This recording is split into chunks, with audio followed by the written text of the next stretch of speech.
Hello, everyone, and welcome to the broadcast. I'm your host, Tammy, and with me, as always, are my beautiful co-hosts, Ash and Suze. Ladies, how are you doing tonight? I'm grateful.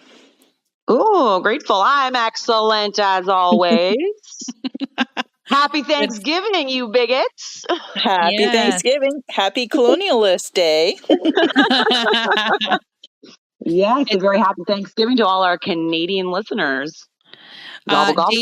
Dave is also here with us with, I believe he called it turkeyitis. Correct. Turkeyitis. Correct. I know that one. Yep. When it goes away, I'll focus on what country we should take over next in celebration of Thanksgiving. But for now, I'm struggling to stay awake. I get it. I hear you. I got to put my fat pants on soon. I tried to keep the eating to a minimum, so I don't feel too bad. I'm currently at my third Thanksgiving of the weekend celebration, so I'm quite stuffed. Quite stuffed. Ash, how was your Thanksgiving? Oh, it was wonderful.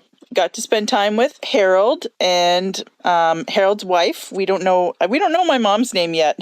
So yeah, I don't think we've come up with one. Tammy hasn't made one up for her yet. Yeah. Shirley. Let's go with Shirley. Shirley and Harold. Yeah. So Harold and Shirley and my brother and his family. And it was just great. It was lovely. So Did you awesome. Did you have any of those relatives that excluded you like 2-3 years ago at this Thanksgiving meal? That is very possible. Oh shit. Yeah. But it was really good. Like it was a really nice visit, and we did our annual turkey dip where we jump in the lake, and it actually wasn't as cold this year, so it was good. Dip. That sounds interesting. Yeah. So there were some people there who didn't want us around because we were didn't get the jibba jabba, and but we're mending fences and working on things. So there's definitely stuff that we just do not talk about, and that's fine for now because we still, sometimes it's kind of annoying not being able to talk about certain things because it's like, well, you can't talk about the weather. You can't talk about we can talk about the price of groceries. So it's certain things now that I'm kind of finding like you can find common ground without getting into too much of the details. And so I think in a way it's in my mind, it's a way of kind of like hopefully eventually coming together on things because we definitely do agree on some things. And knowing that, I was there before as a recovering liberal myself, hopefully there's a way to, eventually kind of mend that divide. But for now, it's just nice being together with family and feeling like old times in some ways because it sucks always knowing too much. Yeah, it does. I hear you. Tell me about this turkey dip. What is this? Where did this start? What exactly do you guys do? We jump in a freezing cold lake. But why? Well, once we started having Thanksgivings up here when we first got this place. And so I don't know, it was a thing that my hubby's family did when he was younger. And I loved the idea of it. So I kind of like took on the tradition with my family. And actually, even last year, because we hadn't seen some family members in a while, I forgot about doing the tradition because I don't know, everything was kind of like new because we hadn't seen them in a couple of years. And so they're like, "What? You didn't bring your bathing suit?" I'm like, "Oh, right. Yeah, I guess I should have." So, oh, wow. So, yeah. So it's freaking freezing, and but it's really refreshing. Like it's awesome. It's crazy how warm the air feels after you get out. Yeah, no doubt. Oh my gosh. Yeah. And it's cold today too.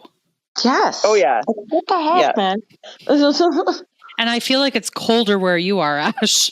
Probably. Yeah, highly likely. I'm pretty sure it was snowing today. for Ew. like just a couple of minutes. I That's looked not out good. and it looked like very heavy, like you know, like the droplets were very big, but actually not heavy, but like actually kind of light, like they're floating around more. I'm like, oh no, you don't. Oh boy. Go back to rain for like another 2 months, please. No, now it's Yeah. going to be winter for the next 6 months. No, Yeah. thank you.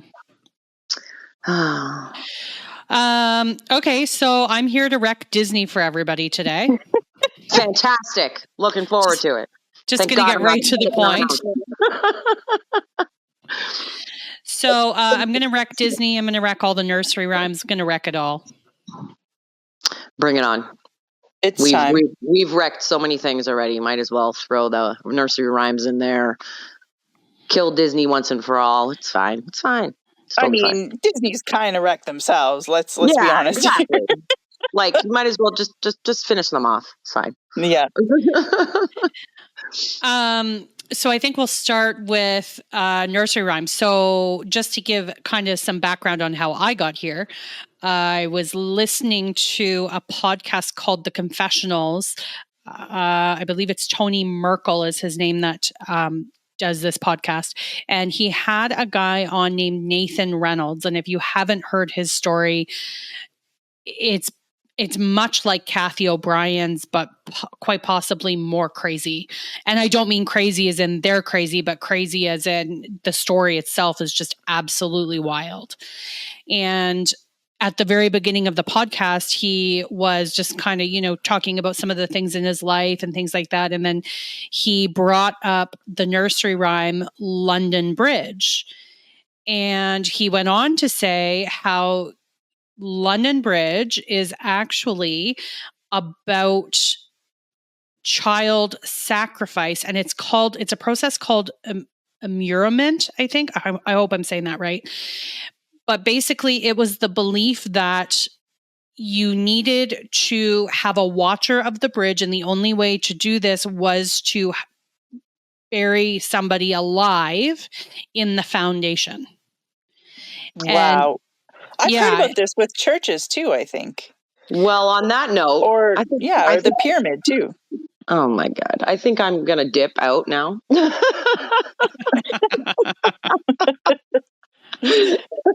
No, I'm only half kidding. I am dipping out. I was only joining for the first, 5-10 minutes because I am sitting at my in-laws right now for Thanksgiving dinner. It's my third one this weekend.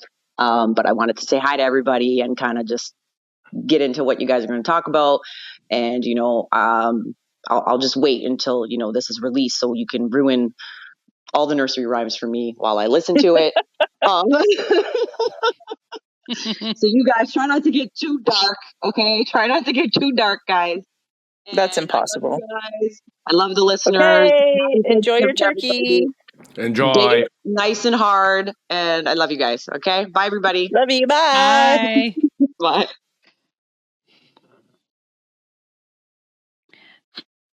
Bye. Okay, so immurement, I think it's called. Yes, thank you, Dave. Hang on, can we make this bigger so that we can see this? I'm just going to go to full screen. So, immurement is a form of imprisonment or punishment where a person is closed within a confined space, often without an exit until death. The ancient practice has been documented across various cultures and civilizations. So this was done in the foundation of London Bridge, and they did it because they believed that they needed a watcher, and that if they didn't have a watcher, that the bridge would collapse. And it was basically believed to be kind of an urban legend for a long time until in 2007, some people working on the bridge actually found a bunch of bodies. Wow. Mm-hmm. So the first thing that comes to my mind when you mention that is, I mean, we've been talking so much about the idea of these satanic rituals and the adrenochrome and the adrenaline that people these satanic cultists, like to take into their bodies, and they get a rush from it. And it's almost like that same sort of thing where it's like, the fact that the way you were describing the bodies being trapped inside, a container, I don't know, was there some sort of like, would it raise the energy of the, sort of like the sacrifice through the panic that happens while they're trapped in there? I mean, that's just kind of very strange that they'd be buried alive. That's horrifying, and I hadn't thought about it from that point, but thank you. You're welcome. Actually, that's a really good point. Could it have had something to do with that? Absolutely. I mean, we're seeing these patterns over and over again, right? So I wouldn't discount that. No, I wouldn't either. And now that you're saying it, I'm kind of like, I feel like that's a thing. Feel like that's exactly probably what it was. We've got more exploring to do. So, how did you know that, Ash? Well, Dave, you've told me too much about these crazy cultists. It kind of like, I blame Dave. Sorry. I'm just feeding that Freemasons whatever account. That's probably well, it pervades everything now. And you're right. Yeah, I'm a Masonic witch, so Me too. Yeah. So this is actually on Wikipedia, which is even more crazy. Mm-hmm. Because I think a lot of people, because I posted on Twitter, and I think a lot of people thought I was just, I don't know, maybe making it up or something. I don't know. And then a bunch of people came back and were like, "Oh my gosh, this is actually on Wikipedia." And I'm like, "Yeah, right. This is at least that's true." Yeah, and so of course that then threw me into a whole thing of like, okay, well, what are the other nursery rhymes about? And are the rest of them dark? And then that sends you down a whole other rabbit hole into like TikToks. And I mean, I don't love TikTok, but sometimes it can be educational. And there's a bunch of people that have done stuff on different nursery rhymes and their actual meanings. So like the nursery rhyme, This Old Man. Yeah. This old man, he played one. So that's actually about an old pervert. And the song was allegedly created to warn children of the old pervert. Oh, wow.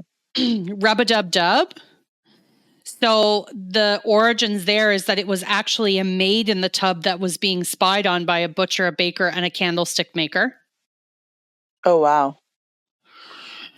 The Muffin Man. The Muffin Man was particularly disturbing. That one is supposed to be about, I want to make sure I have his name right. So give me 1 second here just to make sure I have it. It's about a serial killer who lived on Drury Lane. And his name was Frederick Thomas Linwood. And between 1589 and 1598, he would lure children down dark alleys with baked goods tied to string. And he's believed to be responsible for the murder of the 15 children, but also 7 other bakers. That's so messed up. Yeah. So there's a lot of like weird history behind these nursery rhymes. I, for one, am shocked because even at my age, like I still will, sometimes they just get in your head, right? And so I'll whistle them. Like tonight, I went into the kitchen before we started recording, and I was whistling London Bridge, and I was like, "No, stop! Stop, earworm! Don't do it!" Yeah, so I knew about the Ring Around the Rosie one.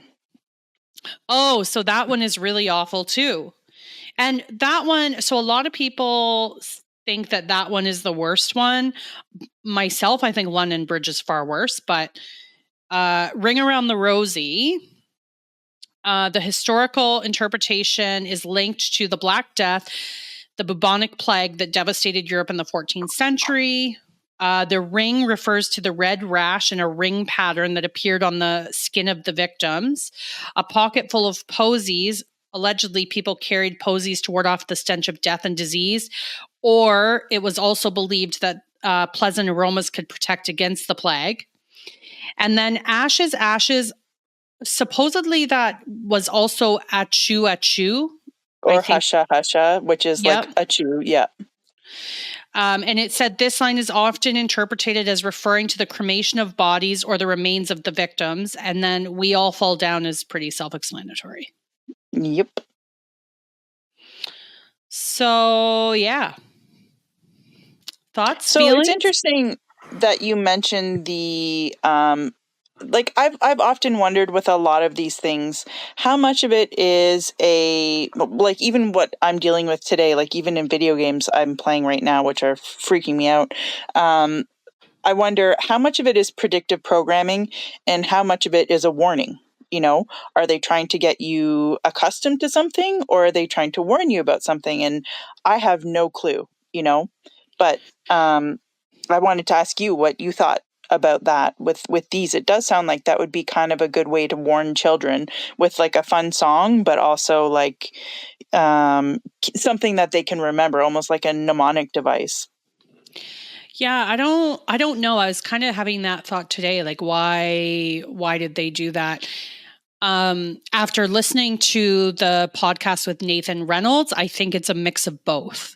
Because he doesn't touch on the nursery rhyme aspect, but he touches on, movies and stuff like that. And so he kind of says that a lot of it is I can't remember exactly how he says it, but basically it's to kind of ease us into it, which is, I think that's more scary. Mm-hmm. So, yeah. Anyways, so the nursery rhymes then led me into Disney movies, and you and I were kind of going back and forth about this yesterday. I think it was yesterday. Yeah. Very briefly, and you brought up Grimm's. Mm-hmm. So I wanted you just to kind of touch on that. Yeah, well, the Grimm's tales are the basis for a lot of the Disney movies, or nursery rhymes in general. We have, Little Red Riding Hood, Snow White, Sleeping Beauty. What else was there of theirs? But basically, the Grimm's brothers were German men who I think they lived in the late 1500s to mid 1600s, if I'm not mistaken. And what they did was they collected folk tales from around the area and within Germany to kind of create like more of a nationalistic sort of feeling within Germany, so that they had their own sort of folklore, let's say. And so they didn't create the stories, but what they did is they retold them. And so the original Grimm's tales are super grim. They are full of a lot of violence, cannibalism, rape. It's like necrophilia. Like, it's crazy how much they've kind of anesthetized them over the decades, or not decades, over the centuries. So, yeah, my friend actually has an original Grimm's Tales book, and we started reading them like, I don't know, maybe like 10 years ago. And I couldn't believe that they were the same stories. So. Yeah, I will say when I started looking into it, like I've heard of the Grimm's Tales, I didn't realize that, and I don't know if maybe people do or maybe they don't, which is why I want to bring it up. But I don't know if everybody realizes that many of these Grimm's Tales are where Disney got their stories. Mm-hmm. Oh, Hansel and Gretel was another one. Yeah, and that's a really messed up one. And I think Dave had just posted a list of all of the Grimm's tales. Rumpelstiltskin, Little Red Riding Hood, Rapunzel. Yeah, Sleeping Beauty, I think, was one as well. Yeah, Sleeping Beauty, Snow White, The Golden Goose. Don't know what that is. I also don't know what the Golden Goose is, but isn't there a set of books called Golden Goose? Or Mother Goose. Yeah, something Yeah. Goose. Yeah, so I was really disturbed to find that most of the Disney stories that we know today, I was going to say know and love, but I don't love Disney. I actually hate Disney, and I hope the whole place goes up in flames, because I think it's just a terrible, terrible place. But yeah, the Disney tales that we know, many of them came from these stories. So I kind of also wanted to get into what the real stories were. And Dave, I sent you a link for I think it's just a few of the stories, but I thought we could touch on those as well. So the very first one that I found the most disturbing was Sleeping Beauty, and I think it's on there. And Sleeping Beauty is not at all the story that you would think it was. So it is like the story that we know was she was a princess in distress. Her prince came to the rescue, and I think he give her a kiss, and it woke her up from her sleep. Yeah. So, and modern Sleeping Beauty, where she don't need no kiss. Oh no, that was Snow White. Never mind. Okay, continue. Almost the same thing. So in the actual story, the man who came to Talia's rescue is a king, not a prince. The king's kiss did not wake Talia. He instead gathers the fruits of her loves, which is a nicer way of saying he raped her while she slept. 9 months later, she gave birth to twins, and one of them sucked the splinter from her finger, waking her up. Talia and the king fall in love, but the king is still married. His queen orders the twins to be kidnapped, cooked, and fed to the unknowing king. Luckily, she fails, and the moral of the story was lucky. What does it say? Lucky people, so 'tis said, are blessed by fortune whilst in bed. Sorry, why do they need to change this for kids? Yeah, I have no idea. Right? I mean, it's kind of at the root of what Disney wants out of their whatever. Anyways, yeah. And this is why I said, like, I don't like Disney. I hate Disney. They're like, Disney to me is the devil. All they're doing is indoctrinating children. I know a couple people that were recently at Disney, and they have men playing the women's parts, and it's very, very strange. There's speculation as to whether or not there's tunnels underneath Disney. This is getting very conspiratorial, but at this point, I'm open to anything. So I don't dismiss anything, but Disney, it just seems like they're trying so hard to indoctrinate kids. So I already didn't like them, and then this just kind of threw me over the edge. Cinderella. So the Cinderella one was also kind of weird. Everybody kind of knows the Cinderella story. She had 2 stepsisters, and they were awful. And then her, the shoe and the prince and the stuff. But this one says that the evil stepsisters weren't as evil as they were shown in the actual movie. One of them, Anastasia, was even featured having her own love interest with a baker, and the relationship was encouraged by Cinderella. The fate given to the stepsisters by Brothers Grimm was not so forgiving. So the 2 girls cut off different parts of their feet in an attempt to fit into the slipper. Smart. Some doves swooped in to show the prince the blood on the shoe so he would not be fooled.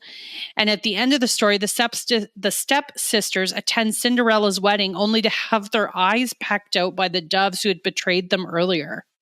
Wow. Seems really nice. Lovely.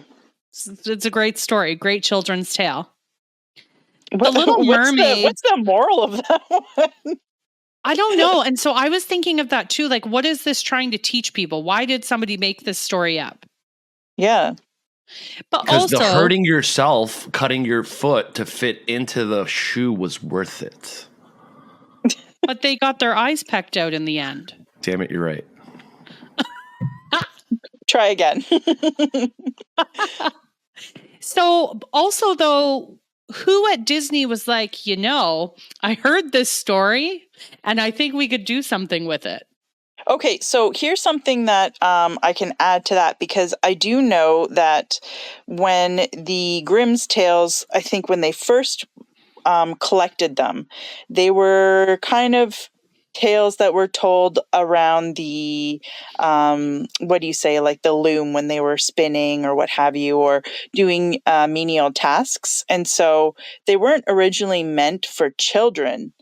But I don't know where along the way it became something for children, but I do know that the Grimm brothers were very poor, and so they ended up kind of modifying the stories to suit the church, because the church would pay them to write like kind of more palatable tales for Christianity. So I think they kind of got changed along the way, and maybe that's when they kind of had a more of a moral sort of tone to them, and then that would be when Disney might have sort of picked them up. So why were they writing, like why would the church choose them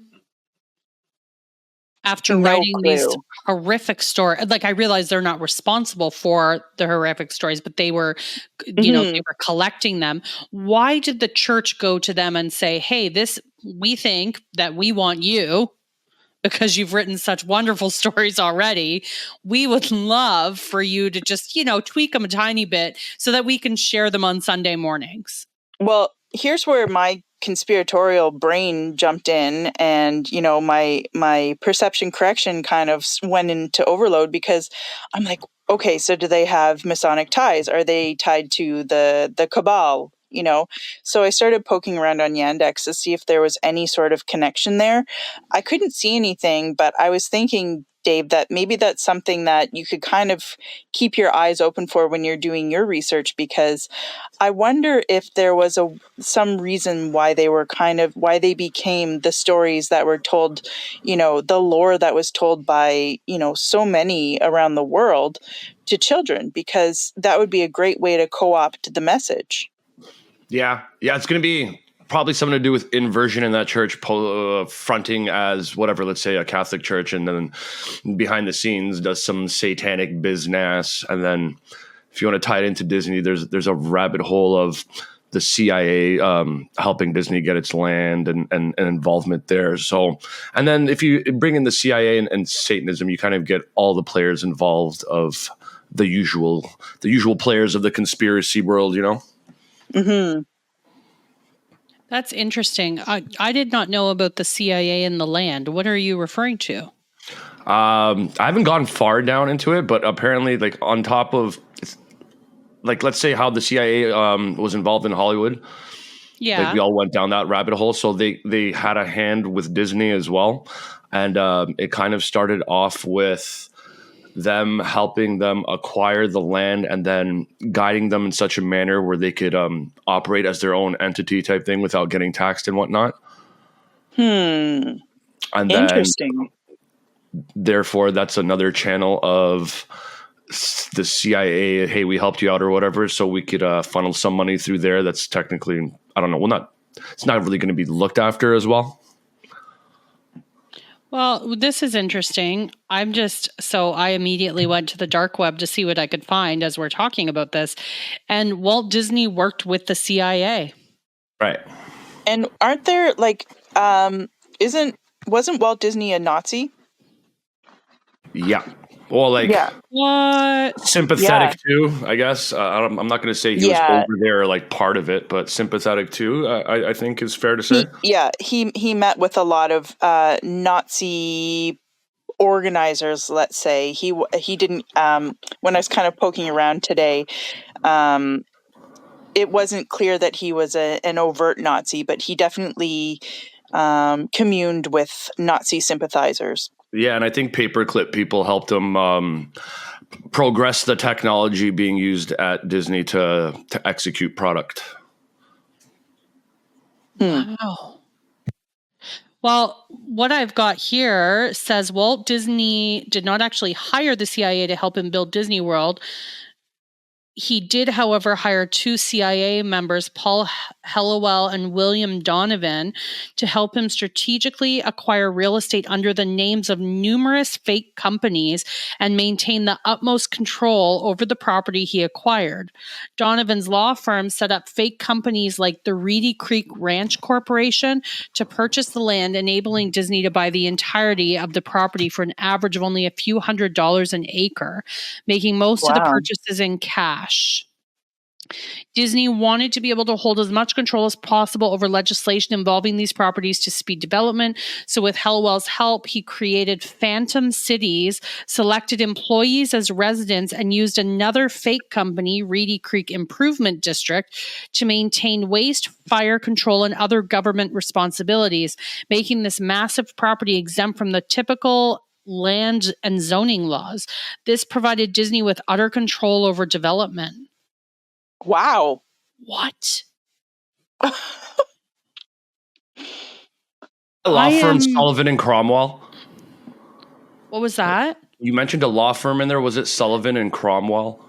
Donovan's law firm. It doesn't say. Okay, hold on. His name is William Donovan. Yeah, Wild Bill, and so he was the guy that ran the OSS before the CIA started, and then he had like a part in the CIA. And then I found this thing over here that says Bill Donovan had a significant connection to Sullivan and Cromwell, a prestigious law firm. According to search results, Bill Monahan is a partner at Sullivan and Cromwell LLP. So, and then he was a partner with Bill, and that Sullivan and Cromwell thing was the same law firm that the Skull and Bones used. Yes. Yeah, you already talked about them on previous podcasts. That is wild. Yeah. So there's our connection. This is so messed up. Skull and Bones. Look at everyone, listeners. This is us like connecting dots down the rabbit hole in the moment. You're welcome. Yeah, like live dot connecting. Wow.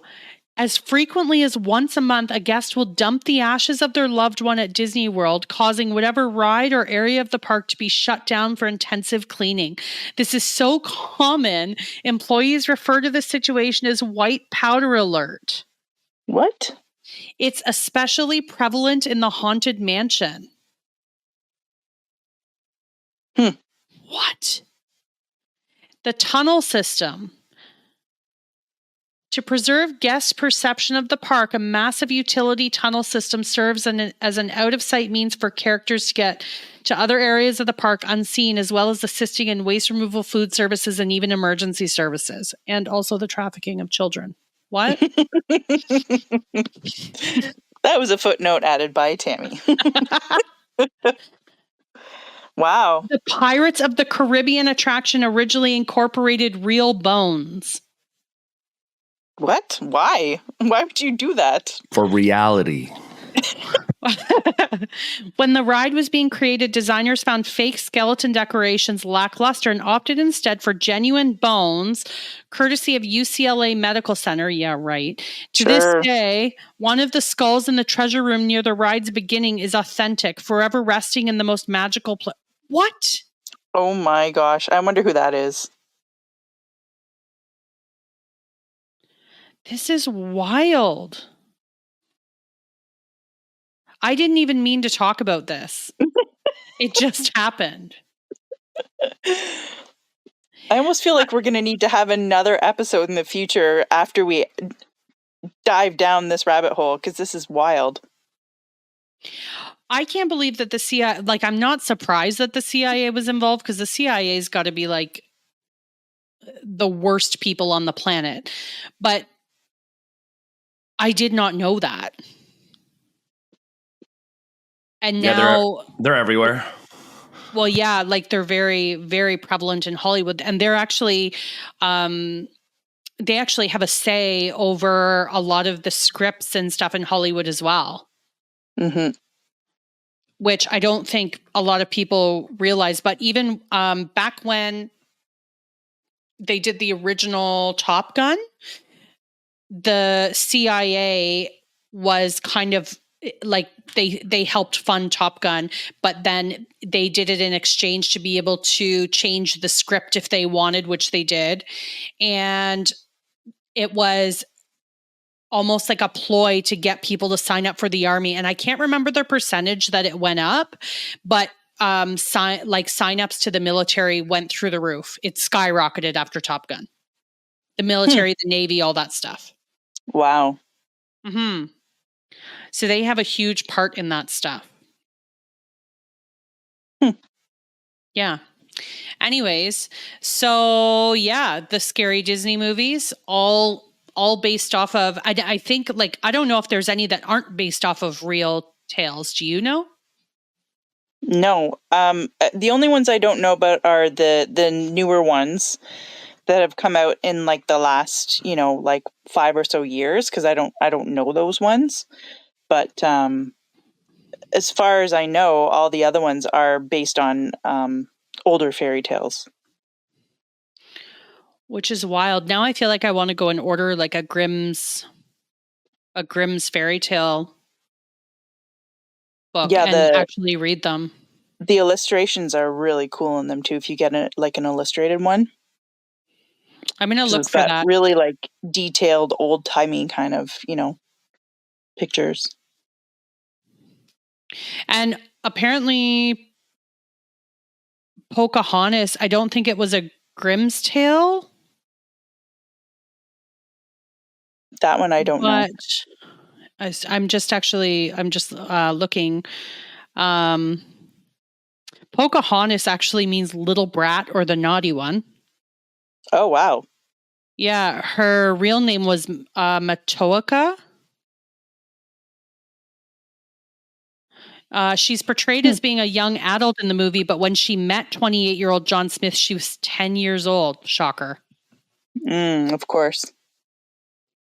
She really did save Smith's life, and she really was the daughter of Chief Powhatan. But the movie does not show the fact that she was eventually kidnapped and held hostage by the colonists, converted to Christianity, married to a man literally twice her age, renamed Rebecca, and paraded around England as an example of a civilized savage. She eventually died in England of unknown causes at the ripe old age of 20. Wow. Whoa. Yeah, not so happily ever after. It's almost like Disney like sanitizes the truth. Yeah, that is like the inversion of, of those tales. It's very weird. On the side, I've been looking at other stuff over here, like connections of Disney to the CIA, and we can get into it another time because I closed a bunch of the things, but let's get into it now. Let's do this. There's like 3 instances, at least 2 to be safe, that I found quickly, where you have Disney employees, like higher ups, being members of the Council on Foreign Relations. And then also you have CIA directors that are members of the Council of Foreign Relations and kind of being at members at the same time and being at meetings at the same time. So that's where they could have some chats if they wanted to have some chats, This is crazy. Okay, and I'm actually also just thinking about so it is true that Disney did at least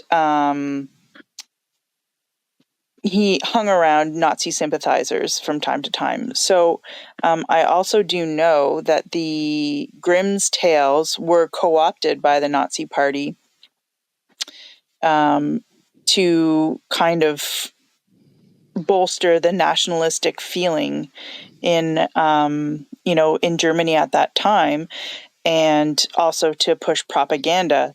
So then that's interesting because if Disney was a Nazi, that would be a big reason why he would want to take those tales and then put them on the big screen with the propaganda mind is so blown right now. Intact. Yeah.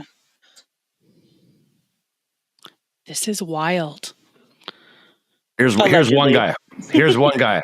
Michael B.G. Froman is an independent director at the Walt Disney Company, a position that he has held since September 2018. Without going too far into this, Okay, so he's been doing that since 2018, right? Also, since 2018, Michael, our boy Michael, has been director of the Council of Foreign Relations. Director. Right. He previously served positions on MasterCard. Obviously worked for Citigroup, which is JP Morgan banking. And yeah, and then at this Council on Foreign Relations, you have CIA directors and all kinds of intelligence people. And there you go. Wow. Jeez. This is crazy. So the tendrils are everywhere. Yeah, no kidding. Like, I did not think that this is what was going to end up being talked about, to be honest. I just thought, well, this is fun. We'll talk about like scary things behind nursery rhymes because, you know, Halloween's coming and stuff like that too. So I was like, this will be great. And then now, as per usual, the CIA's involved. Yeah. And JP Morgan Chase. Yeah. We have to find out, like, where's BlackRock, Vanguard, and State Street involved because it's in there. I'm sure they're huge investors. So they're partners with the Council on Foreign Relations in the sense of the Council of Foreign Relations provides these services. If you become like, I think they front them as like consultation services for businesses, and there's like 3 tiers to it. And like the top tier, I can't remember what it is. It's like 6 figures at least, might be $1 million by now because the books that I'm reading about it are slightly older and they're not very present. But they front them as consultation services, but you end up in rooms behind closed doors where there is no like ledger of what has been talked about. And again, you're sitting there, you have heads of business, people that are part of government, part of intelligence agencies discussing things behind closed doors that we will never know about. So we're like, obviously they're doing something crooked back there. Mm-hmm. They're always doing something crooked. Another one that I wanted to talk about too was Pinocchio. And I wanted to bring that up because Ashley, I think it was you who brought up the part in Pinocchio where they're talking about the island with the little boys. Yep, indeed. So I thought of how you said that in one of our episodes that we'd done when I was reading this. And this doesn't necessarily tie into it, but I don't know, it's Pinocchio and it reminded me of what you'd said. So I thought it was worth talking about. But the story was originally published as a serial with Pinocchio accidentally killing a talking cricket.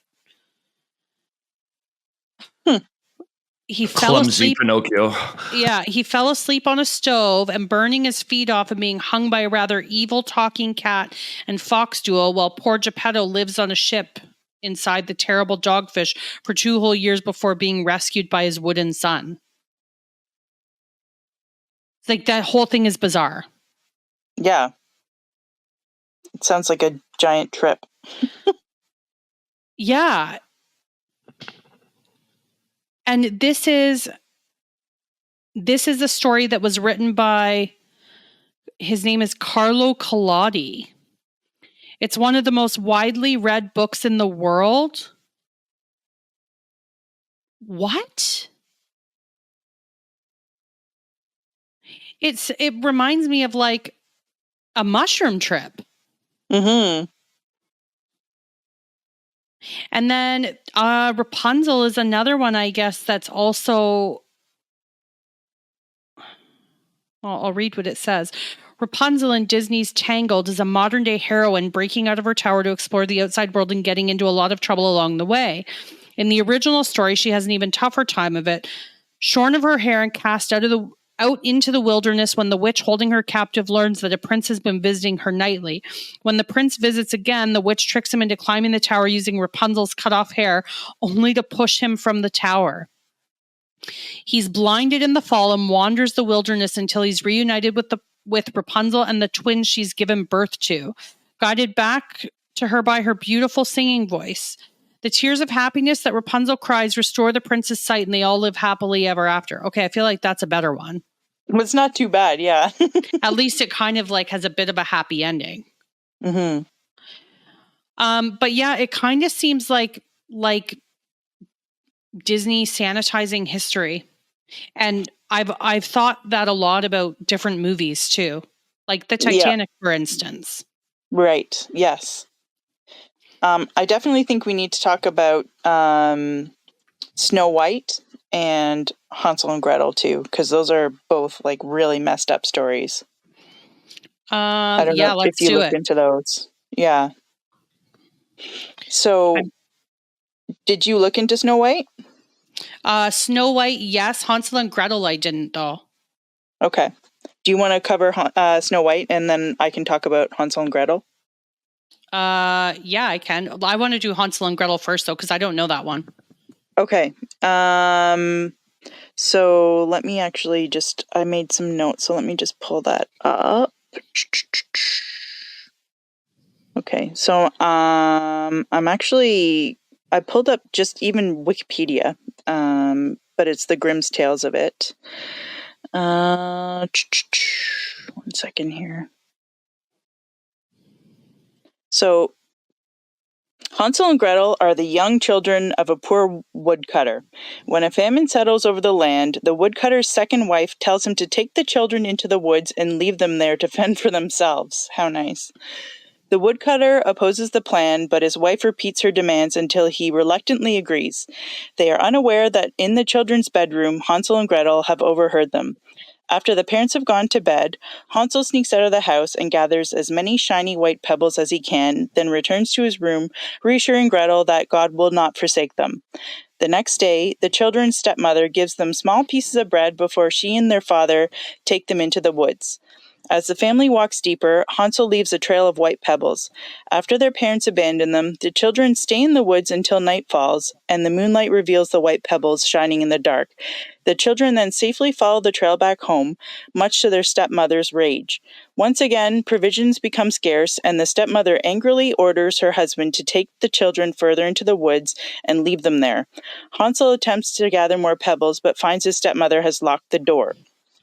The following morning, the children's stepmother gives them smaller pieces of bread before she and their father take them back into the woods. As the family treks, Hansel leaves a trail of breadcrumbs for him and Gretel to follow back home. However, they're once again abandoned. The children find that the birds have eaten the crumbs and they are lost in the woods. After 3 days of wandering, the children follow a dove to a clearing in the woods and discover a cottage with bread walls, a cake roof, and sugar windows. Hungry and tired, the children begin to eat the house when the door opens and the elderly woman that lives there emerges and takes the children inside, giving them delicious food to eat and soft beds to sleep in. What the children do not know is that their kind hostess is an evil witch who had built the bread house to lure them inside so she can cook them and eat them. The next morning, the witch locks Hansel in a stable and enslaves Gretel. The witch feeds Hansel regularly to fatten him up, but serves Gretel nothing but crab shells.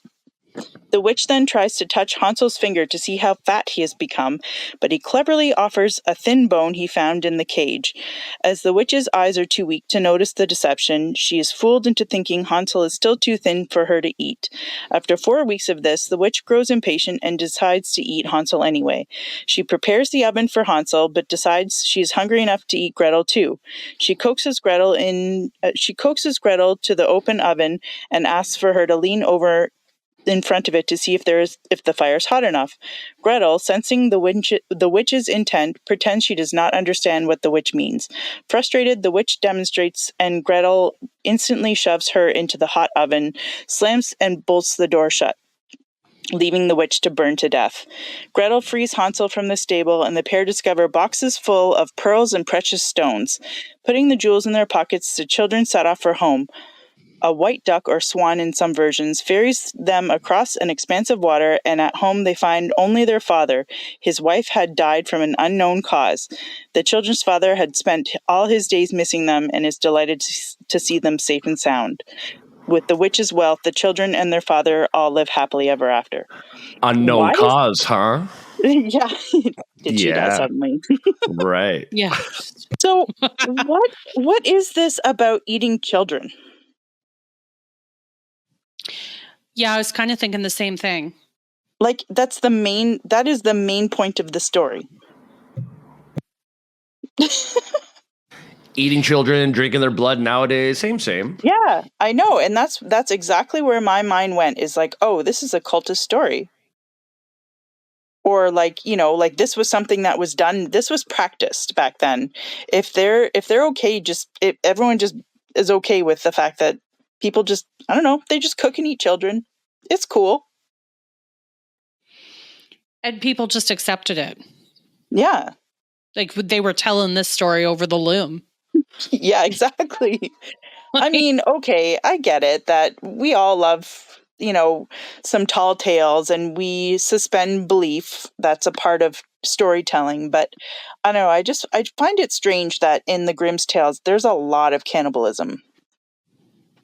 Like today, back then they even like still had some sort of like intelligent authority or some like people or person of authority that just convinced whoever when it came to like eating these children, was just like, hey, we're gonna live longer. You know, we're doing it for the better cause. We're already more experienced. We're going to keep this city growing. We're gonna live longer. If we eat these kids, we can always have more kids. And I'm the person of authority, so just listen to me, and that makes sense, right? Oh, you didn't pay attention to me? You're dead. Yeah. Yeah. It's there's definitely like a theme with the children, and it's very strange. And Snow White kind of has that too. Because have you heard the version of Snow White where the queen has the huntsman take Snow White out to kill her, and then she brings back the organs, or he brings back Yeah. the organs to the queen and she eats them? She eats them. Yeah. Yeah. Just, And the huntsman he tries to trick her and brings back like an animal's organs. But yeah, the queen just eats them. yeah. And these are the stories that we've now sanitized and tell to children. And isn't Snow Mhm. White like one of the first Disney movies? I think it is. I believe that's right. Like I think Fantasia was earlier than that, but that wasn't really a tale. That was more like a theatrical show off performance of what they could animate. Yeah, Fantasia was very weird. Mm-hmm. I always thought it was just, I don't know. I thought it was a really strange one. Yeah. I'm actually just checking to see if we can see what is the first. Yeah, Snow White and the Seven Dwarfs, December 21st, 1937. Fantasia was November 13th, 1940. And there's also necrophilia in Snow White because she's like, well, she's believed to be dead, you know, and well, the prince still falls in love with her. I hadn't thought about that, but you're right. Mm-hmm. Yeah, you're absolutely right. Very And he strange. he barters with the dwarves to buy her dead coffined body, which is, you know, a little weird. So basically, there's a very long history of people wanting to eat children. Yep. Yep. And then we go back to the nursery rhyme of London Bridge and how they buried children in the foundation. Yes. It's a weird thing because it's almost like, you know, when they talk about like the cultists and how they still need to get your permission. So it's almost like they sanitize the stories, but the stories still do they hold some sort of like power because they came from the origins of this cannibalism and necrophilia and rape and all this kind of stuff. Like I don't know, I'm just throwing that out there, but it's strange, right? Like we're agreeing to watch these things and kind of take the lore into our societies and share them. But they have such strange origins. Well, I kind of have a theory on this, and like it's just a theory, but so for things that happened that are true events, such as the Titanic, as an example, I think that they create these like the sanitized versions of them so that that's what we remember. Mm-hmm. Yes. And I've thought that for a really long time. Again, that's just my theory. I don't know if it's actually true, but because if you ask anybody now, like, how did the Titanic sink? And, what's the story of the Titanic? The very first thing people automatically think about is Jack and Rose. Yeah. And there was room for 2 people on that door, by the way. Fucking Rose. But selfish bitch. Maybe lay off the fancy cakes. Thank you. So there's a lot of stuff actually behind the Titanic that people don't know. And a lot of it has to do, Dave, do you know anything about this? Because I feel like this is something you would know about, but a lot of it had to do with the Federal Reserve. Yeah. Yeah, so apparently there's people on there that were opposed to the Federal Reserve, which would put the power of money in people that didn't have to answer to the public voting anything. Yeah, so we know how that goes. It's a private entity. It's not controlled by the government. And a bunch of people went on that thing. JP Morgan himself, I believe, was the owner of the Titanic. Get Yeah. out. And, Are you freaking kidding me? No. Well, not kidding. And he was also scheduled to be on that trip and canceled it something like 24 or 48 hours before. And the 3 guys that died on the Titanic, they were the 3 that actually, they disagreed with the Federal Reserve. I didn't know that. Welcome. Wow. Yeah. And now it's about some dumb heart-shaped sapphire necklace, Yeah. And so this is what I mean. Like, they sanitize it so that that's the stuff that you remember. Yeah. And you don't actually remember like what really happened. So a lot of people believe that it was deliberately sunk. And I'm going to just like kind of give you the breakdown of this, but it's believed that the Titanic was sunk on purpose to eliminate opposition to the creation of the Federal Reserve Bank. Some of the wealthiest men in the world were aboard the Titanic for her maiden voyage, several of whom include John Jacob Astor, Benjamin Guggenheim, and Isidor Straus, were allegedly opposed to the creation of a U.S. central bank. No evidence of their opposition to Morgan's centralized banking ideas has been found. Astor and Guggenheimer never spoke publicly on the subject, while Strauss spoke in favor of the concept. All 3 men died during the sinking. Conspiracy theorists suggest that J.P. Morgan, the 74-year-old financier who set up the eponymous banking firm, arranged to have the men board the ship and then sunk it to eliminate them. Morgan, nicknamed the Napoleon of Wall Street, had helped create General Electric, I didn't know that, U.S. Steel, and International Harvester, and was credited with almost single-handedly saving the U.S. banking system during the Panic of 1907. Morgan did have a hand in the creation of the Federal Reserve and owned the International Mercantile Marine, which owned the White Star Line and thus the Titanic. Wow. Okay, so here's a question. In 1907, before the whatever happened there, I'm guessing there was no central bank at that point, and so J.P. Morgan saved it by introducing the central bank? They previously had them and they failed, and they went prior to 1907, if I'm not wrong, I'm going to say at least twice, maybe once, to a central bank and then away from a central bank. And then that whole war in 76 over there had to do with the U.S. getting away from them being controlled by the fucking London's Rothschild Bank. Mm-hmm. Yeah. And the other side of this Titanic thing too is it's also believed that the Titanic wasn't even the Titanic. Most people believe that it was the Olympic. So they were sister ships, and apparently I believe it was the Olympic was disguised as the Titanic because it was garbage. A piece of shit inside. Oh, wow. Yeah. And so they had it sunk and got the insurance. And there's actually books about that. Huh. So it is believed that the Titanic never actually sank. Does this make you guys think about that weird Titanic thing that just like sank It was that submarine that they called the Titanic, and it killed a bunch of people on it. Oh, Like a I've couple wondered years about ago. that for a while. Because, who was on there? Do we even know? Does anyone know? I mean, the Google machine is going to know.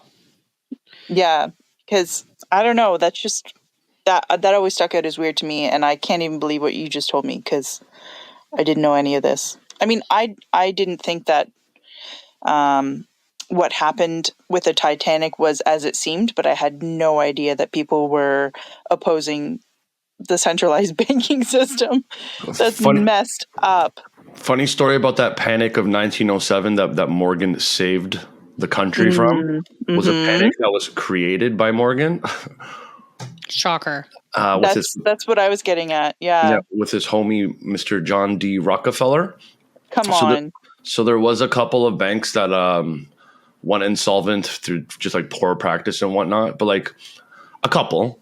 But both of these fellas had access to the media and newspapers and started publishing stories with rumors of numerous banks to follow, which created a panic of withdrawals. And wow. So they created a bank run. Right. So then that giant panic of withdrawals created the run. Obviously, some people couldn't get paid, blah, blah, bailouts, and they came in to save the day. No way. These MFers have been at it for a while, hey? Yeah. I hate this world. Like, everything's been a lie. Yep. And just when you think, like, for sure, there's some things that haven't been a lie, then you find out that a nursery rhyme is also a lie.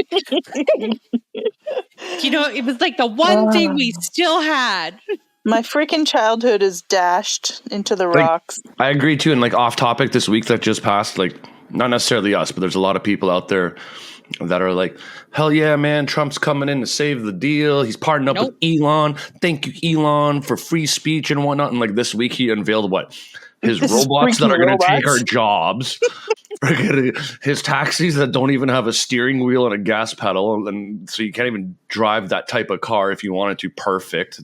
Don't own a car. You don't need one. And weren't those vehicles like they showcase those in something like, I don't know what, like maybe Westworld or Fifth Element or something like that, or Hunger Games or something.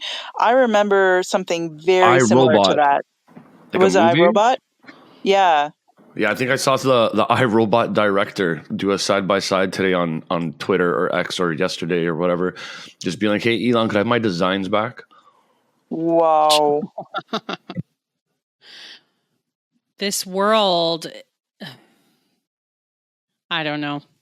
To answer your question about the passengers on the Titanic sub that exploded and Justin Trudeau should have been on, it was Hamish Harding, Shahzada Dawood and his son Sulman, Paul Henry Nergele, hopefully I'm saying that right, and Ocean Gate CEO Stockton Rush. Be interesting to see what they were, opposing at the time, and what they were interested in. Yeah, to me, it kind of seems like, and I've thought this since the beginning, but I don't know enough about it. I'm like, this seems awfully strange that, I don't know, that it just exploded or imploded, I guess is what it was. And there was some very wealthy people on it, but I don't know anything about these wealthy people, so it's hard for me to. I just found like a breakdown of who they are. Go ahead, Dave. So I was going to say that Astor last name appears in that 13 Bloodlines book. What? Yeah. Boom. Damn. Okay, so here's a breakdown of each of the people that was on this thing. So Hamish Harding was the chairman of Action Aviation, an aviation sales and consulting company. Retired NASA astronaut Terry Virts told NPR his friend Harding is an explorer by nature. Harding broke the Guinness World Record for the fastest flight around both the Earth's poles in 2019, in which Virts was a crew member. Harding has additionally broken Guinness World Records for the longest duration at a full ocean depth by a crewed vessel and the longest distance traveled along the deepest part of the ocean. Oh, So well, he's seen a lot of things. Yeah. But also I'm interested, the fastest flight around both the Earth's poles. I know that. Does that mean set something off for Antarctica? me too. Yeah, I know. Did he see something? Did he, now I want to know, like, what's his name? Hamish Harding fly over Antarctica? Okay. Maybe he knows some stuff. I don't know if this is a good time to get into this, but I kind of wanted to. Always a good time. Now I want to ask you. So everyone's seeing the, I'm putting in air quotes, the Northern Lights, all over, the world. I started wondering, I asked my hubby the other day, do you think that the Northern Lights have maybe been something that was happened in the north because they were doing certain testing? And so it created like these magnetic fields that created different colors and whatnot. And now they're possibly doing this, in other parts of the world so that more people are seeing these, magnetic fields. I mean, I've never thought about that before, but I'm open to anything. Like, I'm just wondering if they're doing more HARP. They're trying to, create more climate change to keep people concerned. And I just wonder, like, why are we all seeing these Northern Lights now? It just seems strange. I kind of thought that it seems strange as well. Just all of a sudden we're seeing it like crazy and like to be able to see it in southwestern Ontario. Yeah. And everyone's just cool with it because they're like, oh, look, this is so great. I mean, I took pictures too, but I don't trust it. Yeah, I also don't trust it. And as a result, I have tried not to look at them. Yeah. Anyways, I just bring that up because you mentioned the Antarctica, but I had to put that out there because I've been wondering about it. Yeah, I need to know more about like what they actually, like what causes them, but I would venture to guess that they're probably messing with something. Mm-hmm. They're always doing something to us. Yeah. And yes, Hamish Harding did fly over Antarctica. He also traveled to Mariana's Trench, which is the deepest part of the ocean. Wow. Crappy band. Yeah, I think Mariana's Trench is. I actually liked them. I saw them in concert. If you like them, if you don't like them, whatever. Yeah, he broke the Guinness World Record set the multiple Guinness World Records, including the longest time spent at full ocean depth during a dive to the Marianas Trench in 2021. He was the chairman of the Middle East chapter of the Explorers Club and was involved in reintroducing cheetahs from Namibia to India. So he's seen a lot of stuff and had ties to NASA, which is crazy. Interesting. Shahzada Dawood was the vice chairman of Engro, a Pakistani energy investment company, and the Dawood Hercules Corp, an investment and holdings firm.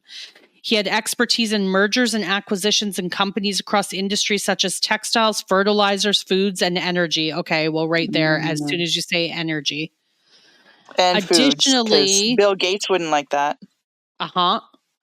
Additionally, he served on various boards, including the SETI Institute, a NASA-funded nonprofit dedicated to extraterrestrial research, and Prince Charles charity, Prince's Trust International. What?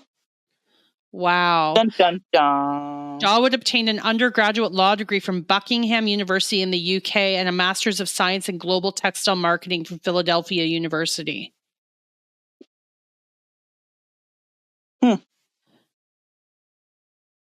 Wow. Stockton Rush is a British businessman, founded OceanGate in 2009, served as the organization's CEO, overseeing the development of the submersibles that would be able to travel up to 20,000 feet below the ocean surface. In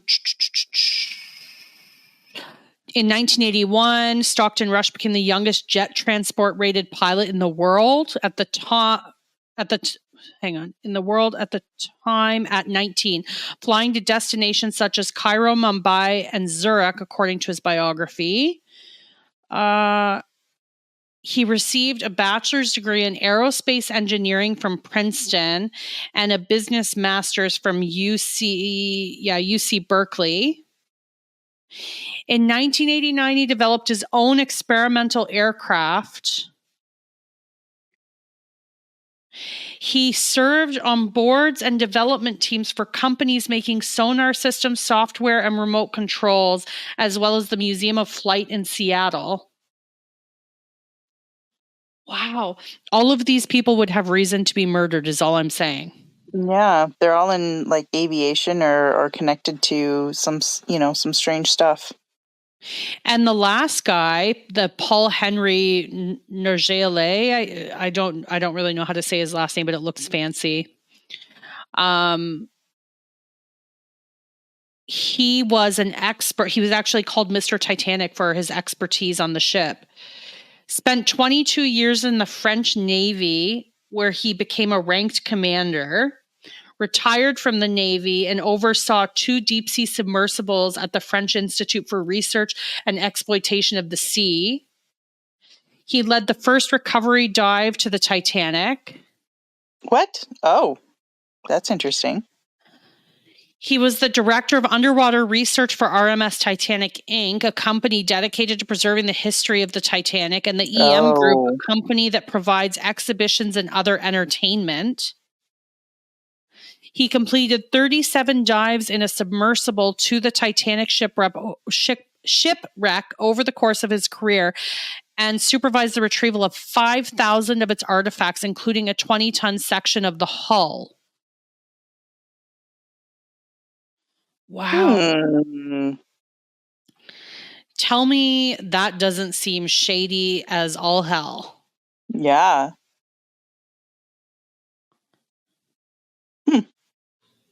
Like, that is weird. And then did you know there's never been any human remains found from the Titanic? I'll turn to ghosts. I learned that on Ghost Adventures. Did you? Jack Bagans, shout out. I didn't know that. That sounds familiar. We don't need to get into that, though. Wow. They've never found any human remains? Nope. I mean, you know that water preserves. Well, I'm not a scientist, but I kind of thought that. I mean, the fact that the ship is still there, like, you think there'd be some bones. That's wild. Yeah, and I was like shocked when I heard that. I mean, maybe there's a scientific explanation that we don't know about, and if anybody's listening and they actually know, then please tell us, but I thought it was super weird. Sharknado. And like, I would have thought that there would be human remains there because of all of the people, like the poorer people that were locked in the bottom. Yeah. And like the workers that worked in the bottom of the ship, like doing like, I don't know, was it coal or whatever? And the band. Also the band from the movie. Okay, you know what disgusts me? Because it just keeps happening. One of who's the one that died? Astor the Fifth or something on there? Was also on the Titanic? Yeah, right? Yeah. Okay, so cool. Let's look up his family. Let's see what's happening here. John Jacob Astor IV, a great grandson of John Jacob Astor, the founder of the family's fortune, was a student at Yale University during the 1880s. He was tapped into Skull and Bones in 1887, became one of the society's earliest members. Like, really, like every single time. Every single time. Just stop. You know? We almost need to do more of these live discovery shows. Right? This is like us discovering things in real time. Well, in a sense, it was kind of a free for all because I honestly didn't know what we were going to talk about when you got. Well, I wasn't on last week's episode because I couldn't be, but I had no idea what I was going to talk about. And then when I came across that Nathan Reynolds podcast and was listening to the London Bridge thing, I was like, well, why not? And then it just kind of turned into a whole spiral of us going down rabbit holes, which actually has been great. I know. We covered a lot of ground. We did. Yeah. On that note, though, we should probably stop rabbit holing and call it a night. But before we do that, Ash, final thoughts? Yes. Walt Disney's a Nazi. And stop watching his movies. I agree. Dave, final thoughts for you? Yeah. And he was also a Freemason. And he created something called Club 33, which is located at 33 Royal Street.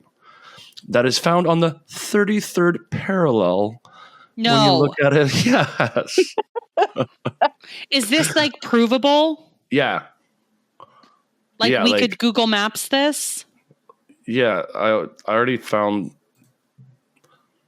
Yeah. No. 33 Royal Street. And then before this, I already had up the... According to various sources, Club 33 is located at 33 Royal Street within New Orleans Square at Disneyland. This address is not only the physical location of the club, but also its namesake. The entrance is situated next to the Blue Bayou restaurant, and a distinctive, ornate address plate with the number 33 engraved on its marks the private club's entrance. Note that the Club 33 is an exclusive club and access is restricted to members, VIPs, celebrities, and executives. The exact address is not publicly disclosed, and visitors must have a legitimate reason or invitation to enter the club. That is like some eyes wide shut. Wow. Is a legitimate reason. Hello, I'd like to traffic some children. The latitude it's on. Look at the latitude, 33. Come on. Right. Good find. That's insane. Why did you have that information? Why do you know that?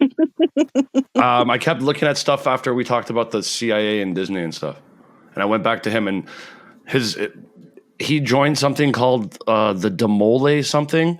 I read it like 10 minutes ago. But Demole was your leader of the Knights Templar. And it was some other secret society in the States, and he achieved something that's the equivalent of being a 33rd degree Mason in that thing that kind of translated in the world of secret societies as far as him being, acknowledged as someone that has done their time in that aspect as far as secret societies are concerned. And then he did all this 33 stuff when he did this. Sounds like you have some more videos that you can do. I'm going to get there. Yeah. This is just, my mind is blown right now. My mind is blown. I kind of thought that we might, find some of this stuff out if we were to dig in, but I hadn't yet. I just kind of threw some stuff out about Disney, and so did you. And then all of a sudden, here we are. It's crazy. It's really crazy. And now I want to tweet that out that he made this Club 33 and it come on. I'm sorry. If people can't start to see the parallels now, you're stupid. Yeah. I'm just going to be blunt. Yep. Is that's there him. some? That's him as the secret society member, Masonic, blah blah blah. No. Wow. This was the page that I was on. A member of the original mother chapter of Demole, which is Demole is your Jacques Demole, the last Grand Master of the Knights Templar. What? Okay, so this is crazy because if you actually Google was Walt Disney Freemason, it says he wasn't. I know. So maybe because he was technically a member of this Demole International thing. Yeah. So what? Okay, so what is the connection of the Knights Templar? They I would say they embedded themselves within Masonry once they got genocided, I guess would be the best way to put it. So were they Freemasons then? They kind of, from my understanding, shared things back and forth. Like, you know how you can be part of one and part of the other, but you don't have to be enemies or whatever. And like that type of thing. I guess if you're high up there, you could, I don't know, shoot the shit. So basically he was part of the Knights Templar. Wait, okay. So young Disney joined Demole, and I love how we were saying goodbye, by the way. And then we're like, wait, one more. Okay, so young Disney joined Demole in 1920 as the 107th member of the original mother chapter of Demole in Kansas City, Missouri. He was 19 years old. Demole International, founded in 1919, is an international fraternal organization for boys 12 to 21. It was named for Jacques Demole, the last Grand Master of the Knights Templar. Demole is considered to be part of the general family of Masonic organizations. What? Yeah. You know. Wow. So that wasn't quite a final thought. That was more like a so much more to this. To be I'm not going to be able to continued. sleep tonight. I'm going to be up thinking about this. Thanks, Dave. No problem. Anyways, okay, so thank you, Dave, for your final thoughts. Ash, you're up next week, and I'm not going to forget you today. Okay, I'm also going to update my final thought to Walt Disney is a Nazi sympathizer and a Knights Templar, so don't watch his movies. Which is corrected to Freemasonry. Yes. So please stop don't watching watch his movies. So next week we are going to have a Reverend Farmer on. He's someone that I met on X, and he's actually a cow farmer. And he feeds his cattle only grass. He says no to the jabs for his cows, and he's a super intelligent guy. He actually he's been doing some interesting digging on some CIA involvement as well, with X, I believe. So he has a lot that he kind of wants to bring up. So I wanted to just pick his brain about what it's like to be, a cow farmer in Ontario, but he also he knows a lot of stuff, and I think he's going to surprise us with some interesting CIA tidbits of info that I'm sure that we can run with and have some fun with. So that should be fun. I'm excited for this. Yeah, for sure. Awesome. Well, everyone, we're done this live rabbit hole session. Thank you for joining us and coming down the rabbit hole. We'll have to do that again sometime, but we'll need Suze to also be there because I feel like she could have added a lot to this as well. Yeah, definitely. So on that note, thanks for joining us. Happy Thanksgiving, everybody. And we'll see you all next week. Bye, everyone. Bye. Live happily ever after.